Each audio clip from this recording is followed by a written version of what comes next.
My name is Mansfield. I'm a barrister and I do a lot of civil rights work, and of course an integral part of that is about equality of opportunity, fairness and principles which most civilized nations adhere to. However, this government in the United Kingdom and the one before that have been perpetrating what has been called daylight robbery. Because basically they have been depriving people, men and women, so there is an equality issue there, men and women in relation to their pension rights and when they become eligible. So, for example, if you were a woman born in 1953, you would have already been eligible to take your pension, £115, £17 a week, last year in 2016. However, if you were born a year later in 1954, you've got to wait.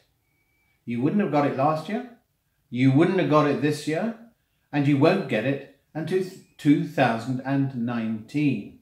Now what this means is, it's been calculated that individual women are going to be deprived of something like £20,000. All of them working women who had a right and an expectation, a legitimate expectation, that they could plan for their retirement effectively and for their old age. Something that has been on everybody's minds, every government's mind, exhorting people to do exactly that, and when you do it, they take the money away. They whip the carpet out underneath.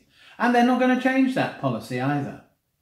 Now we think, and I think particularly, that all the women who are in this category, roughly 500,000, it may be more, born in the 1950s, who are being discriminated against in this way, should come together, whatever the groups are, they come together with one objective, clear objective: we deserve and we have earned the money which you are keeping away from us. Now this is not a government that isn't short of £1 billion or two when it's necessary to spend on all kinds of expeditions abroad and some in the United Kingdom.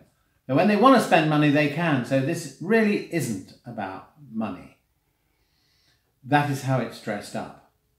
But what it is about is the plight and the almost destitution for this group of women, large group of women. We all have a collective responsibility towards them. And I would urge everybody who is interested and concerned, not just necessarily a victim, to support the campaign.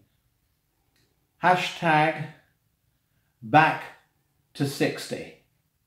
To ensure that governments have pressure put on them. Complete the survey, please. Already 3,000 people have done that on the SOS website, because it is that kind of support which we've seen over the last 2 years in other forums, whether it's Brexit or the rise of certain constituencies within the Labour Party and so on, that it is public support that brings about change, and I think that can happen again.